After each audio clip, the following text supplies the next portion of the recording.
Hi everyone, my name is Bihan Petambar. My journey in LGBT plus advocacy began in the year 2016, owing to my own experience as a trans person who fought hard to navigate the Kerala administration system in order to change my gender markers on my identification documents. Today, I sit on the boards of various LGBT plus organizations in Kerala, namely Malayali Transmen Association, Dwaya Transgenders Arts and Charitable Society, and Queerala, an LGBT plus IQA organization. Now, I'm doing this presentation as part of a series organized by the Center of Development Studies on a rights based approach of welfare policies in the wake of the pandemic. So, what I will be talking about is my experiences and observations of the Kerala state transgender policy, which was introduced for the development and empowerment of transgender people, lightly touching upon the history of the trans movement in Kerala, the progression of the implementation of the transgender policy, its current state, problems, and opportunities for improvement in light of the pandemic. Now, Kerala has been gaining attention in the media for being a transgender friendly state for the past 5 years or so. From being the first state to issue a rights based policy for transgender individuals, to the Kochi Metro hiring transgender women, to the many welfare schemes formulated by the government, including coverage of gender affirmation surgeries up to 2 lakhs, there are plenty of many other achievements that have been celebrated by the media in the past. Even during the COVID 19 pandemic, Kerala was one of the first states to sanction food ration kits for its transgender community and is now in the process of organizing hormone medication, which is vital and a necessity for many transgender people. While this is appreciated by the community and is often seen as a model for other states to follow, the ground realities for a huge section of the transgender community has not really changed. Unemployment, lack of access to proper health care, and shelter are still issues that plague the transgender community in the state, with many resorting to sex work and begging as a means of living, and in such ways become vulnerable to all kinds of sexual and state violence. Now, this can be attributed to the state's needs based approach towards its transgender population, according to me. To understand this better, we need to delve into the history of the trans movement in Kerala. The history of the trans movement in Kerala is quite short. Unlike other states in southern India, there was no cultural space for transgender people to exist in Kerala. Therefore, most transgender people used to migrate to other states like Tamil Nadu and Karnataka, where they were given a space to exist and were treated better, according to most of them. But in the late 1990s, many of them started returning back to Kerala and found a voice, though feeble, within the radical civil society amongst the women's rights movement, especially the sex workers movement. This vocal struggle for transgender rights by transgender people, especially trans women in Kerala, led to the drafting of the state's transgender policy in 2015. Now, the policy was drafted after conducting a survey, followed by focus group meetings with representatives from the transgender community, mostly trans women, along with experts in the field, which is the first time that transgender people were legally recognized and acknowledged as a socially and economic backward community. The launch of the state Kerala transgender policy in 2015 was welcomed as a first step towards a comprehensive right based approach to the protection of transgender people's rights.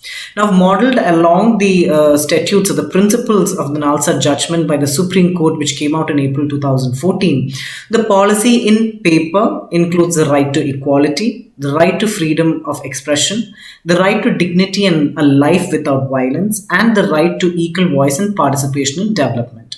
But what stands out primarily is the right to self determination of one's gender identity.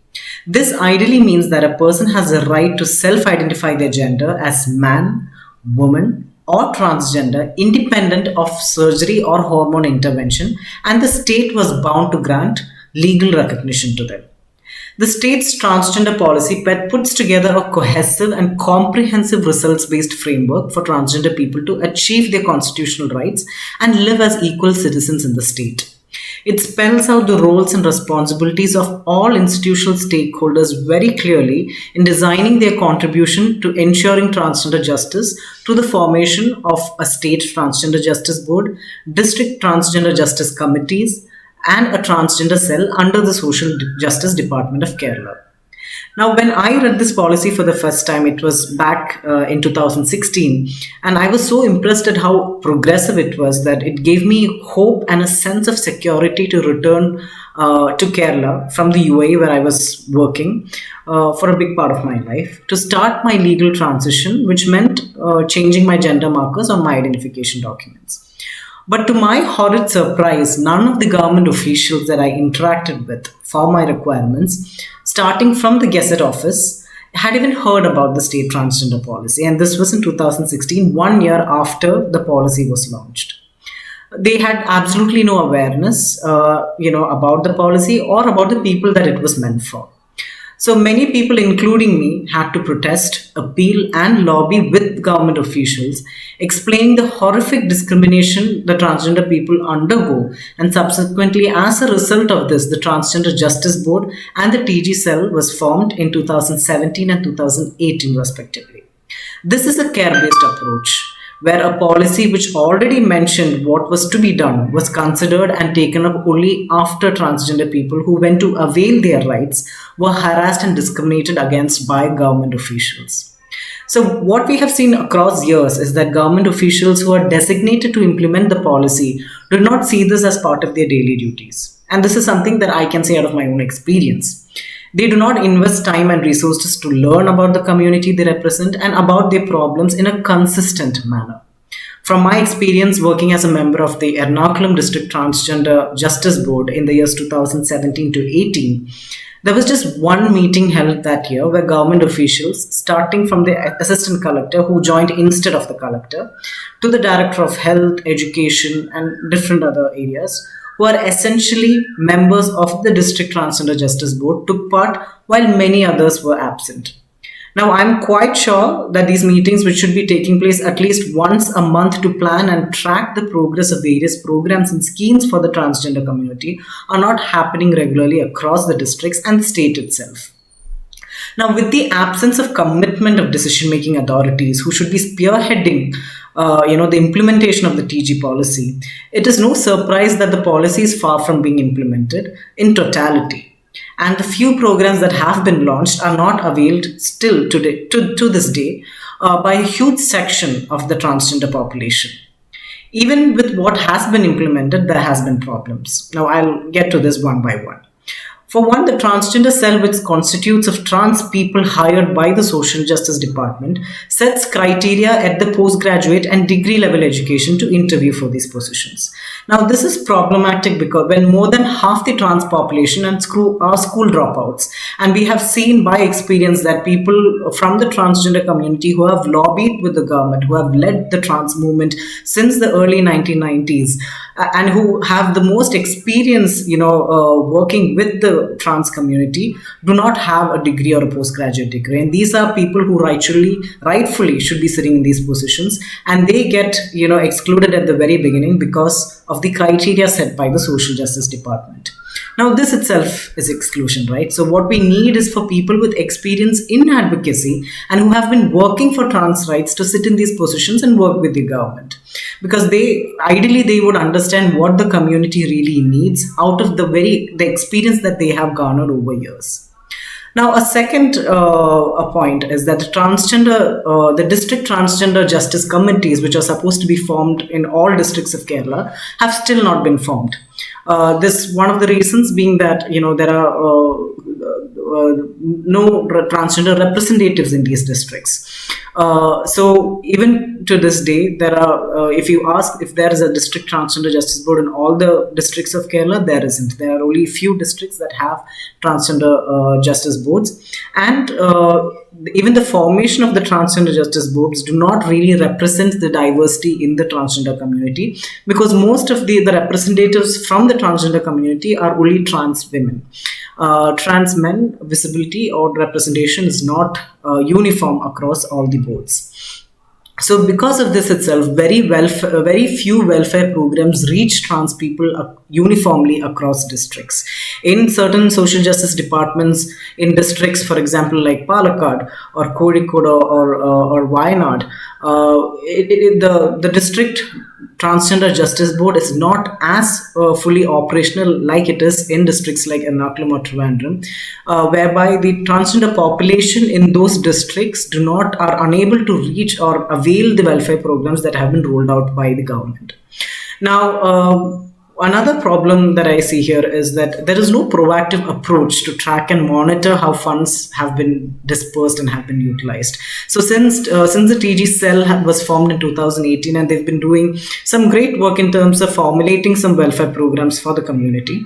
But if what I've seen is that a very proactive approach in tracking and monitoring how certain welfare programs, like there have been funds that have been dispersed for people to for an entrepreneurship opportunity, so that trans community members can start a small venture of their own. While this is welcome, the amount that has been dispersed is quite minimal. Although the amount that has, according to the program that is allotted, is 50,000 rupees, initially only a sum of 30,000 is allotted to start the venture, and the criteria set is that only after they start something and show proof to the government, only then the rest balance amount of 20,000 is dispersed to them. Now, if you look at a venture that can be started at 30,000 rupees in today's world, our options are quite less, especially for a trans community member who has to who will face additional problems owing to the social problems, the social stigma and stereotypes attached. Now, another point over here is about the transgender ID card. So now, as per the transgender policy, it is said that a transgender certificate should be issued by the TG cell after a screening is committed. A screening is conducted by a screening committee, which consists of the district medical officer, a psychiatrist, psychologist, and members from the transgender justice board. Now, this transgender certificate is something that evolved into a transgender ID card, which was issued by the Social Justice Department. Now, the formation or the creation of this ID card itself took a long time, because the Social Justice Department, the officials, did not really understand the essence of the card in terms of self-identification. Now, the transgender policy itself says that, like I mentioned earlier, that self-determination is is a core part of a transgender person's existence, which means that a transgender person can self-identify as man, woman, or transgender. Now, when the option for the transgender ID card came out, it mandated every transgender person to declare their gender as transgender. Now, this itself is problematic, because the transgender community is so diverse that people within the trans community identify as man, woman, or transgender, or non-binary, and so forth. Now, when we tried to explain this to the social justice director at that time, the response was that this card is to avail benefits, right? When this card is to avail benefits, everyone is transgender, so you have to put your gender as transgender. Why is there so much of importance on the gender part? Now, that's quite, if that's the case, then even for in other cases like your Aadhaar card and voter IDs card, right? The voter ID cards, purpose is to cast your vote. So then why is gender an importance? That everyone can be can declare their gender as one gender, right? So it's, no one looks at this as in parallel to their own experiences, right? So if a cisgender person's gender is important to them, it is the same for a transgender person. So not able to understand the nuances of trans lives and why gender is so important to a trans person, it also shows that their non-understanding, that their lack of understanding of the transgender policy itself. So despite repeated attempts to make the social justice department understand how the card should be formulated in terms of being able to allow a transgender person to declare their gender as they identify. They were unable to understand. They never, they didn't agree to our, proposals. So ultimately, I would say, yeah, in July 2018, the organization that I'm part of, Querala, filed a petition with the High Court of Kerala, challenging, the format that the Social Justice Department had come out with for the transgender ID card, which mandated every trans person to declare their gender as transgender.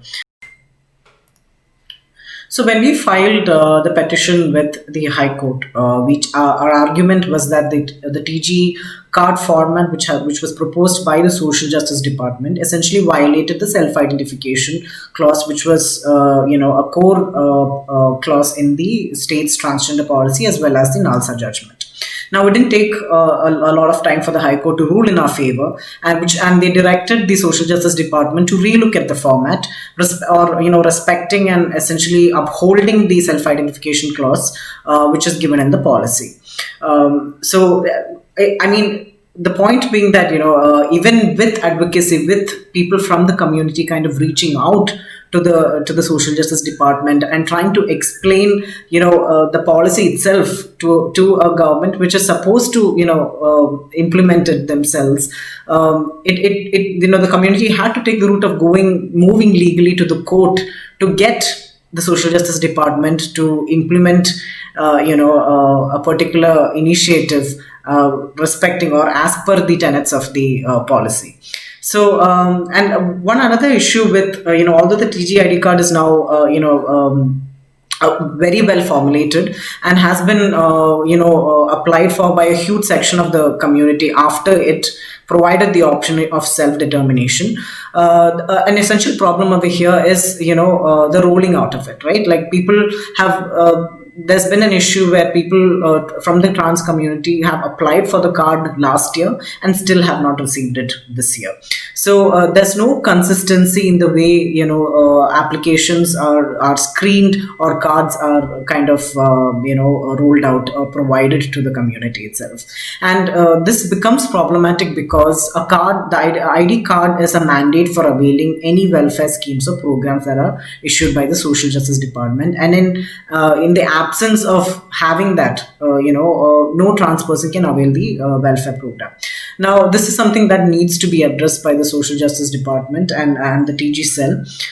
So often when the kind of responses that we hear from the community itself is that when they follow up, there is no uniform answer, there is no answer at all, there is no response, or the response given is that a particular company that they had enlisted to print the cards for us, their machine is their printing machine is not working, which essentially is not, solid reasons to deny, the rolling out of the cards or the provision of the cards to trans community members who want to use it to avail certain welfare programs.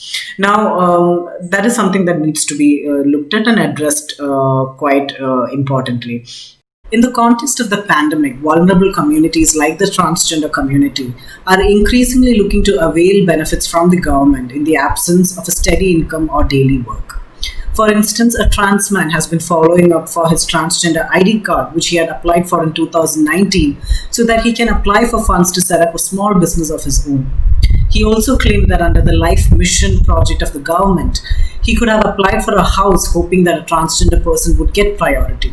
However, as the Social Justice Department has not provided any direction towards when he will receive the card, he remains concerned and wonders how he will survive these testing times. Now, another problem over here is that, the NALSA, although the NALSA judgment has recognized transgender people as socially and economically backward classes, and this is also provided in the state's transgender policy, even today, when trans people apply for a ration card on the priority level, which is essentially called a yellow category, their applications are rejected by the government. And because of this, they are unable to access basic utilities and provisions that are provided by the government for socially and economically backward classes. Now, this is something that just shows the non-understanding or the lack of understanding of the population in the state and the tenets or the policies that the state itself has, which classifies transgender people as socially economically backward classes.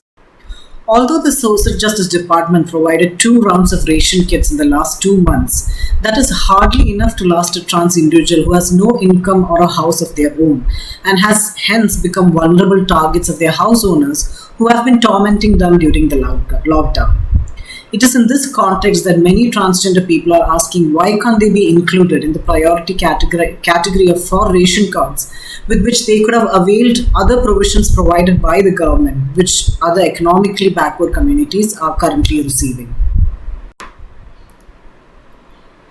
This pandemic has put forward new challenges to an already vulnerable community, and this is a time for the government to seriously consider how they plan on supporting the transgender community, who are largely dependent on daily wages and have been unemployed for the last 3 months. In not being able to access proper healthcare in these uncertain times, many transgender people for whom hormone medication is a necessity have been resorting to self-prescription and administration. Such acts have dangerous consequences and needs to be looked into by the respective authorities at the earliest.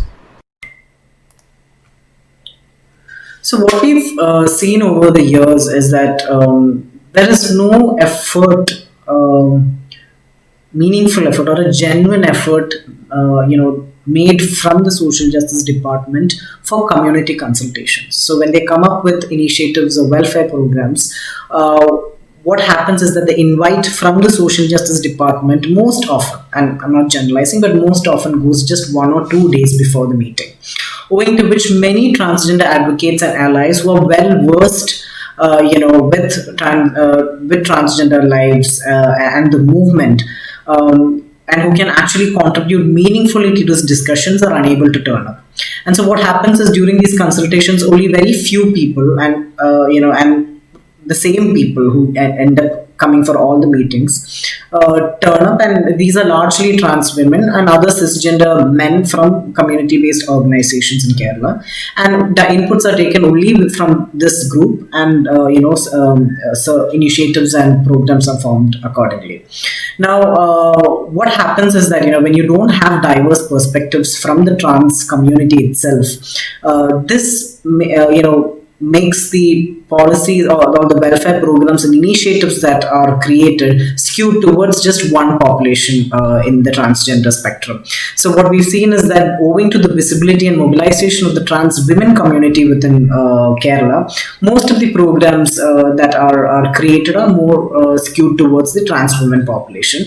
And there are other gender identities like trans men, people who are non-binary, people who identify as transgender only and not as trans women. These populations are not really looked into or interacted with, and this is something that needs to a known effort or a conscious effort needs to be made by the Social Justice Department and the TG cell to address these populations as well.